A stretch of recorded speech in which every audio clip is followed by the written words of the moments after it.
Дали... Между другото. Не знам дали някой от вас е влизал в Reddit България, но е доста забавно. Нека ви покажа всъщност за какво става въпрос. Така. С музика или без? Нека да намалим още малко. Ето го. Синът ми пуши трева. Окей. Синът ми пуши трева. Получих страхотен удар под кръста. Преди около 2 седмици разбрах, че синът ми пуши трева. Това ме довърши тотално след куп други неприятности, които ми се струпаха на главата за много кратко време. Отгледал съм го съвсем сама, отдал съм му живота си и... накрая стана наркоман. Въпросите ми към вас са много, но за сега ще се задоволя само с няколко. А вие ме светнете по въпроси и простете невежеството ви. Първо, става ли се зависим от трева?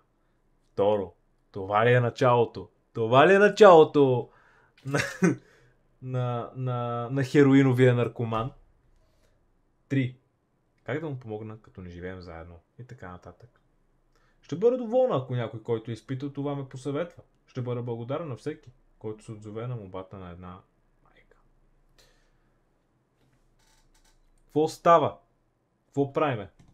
Това ли е началото? Да го коментирам ли това нещо или искате да го оставим да се посмееме? Не знам.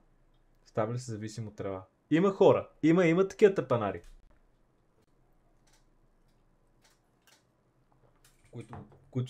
Които стават зависими. Това ли е началото? Зависи. Това нещо ми е много странно. Как да му помогна, като не живеем заедно? Защото тази дама си мисли, че на момчето, на сина й, де-факто, му трябва помощ. Това е странно. Защото тази дама си мисли, че на нейния син и трябва помощ. При положение, че тя нито знае какви са ефектите, нито знае какво случва, нито знае дали става зависим, дали той е тежък наркоман, дали пуши трева от време на време, а всъщност е нещо по-тежко и друса мазилко, стилкопцином и амфети, примерно. Такива неща. Ако е само трева, защо трябва да помагаш на... Той не е в някакво затруднение, той просто е тъп. Синът ти да живее... Значи, щом живее сам, или е малък и живее с баща си, нали, майките да са разделени, което, нали, не ми се вярва.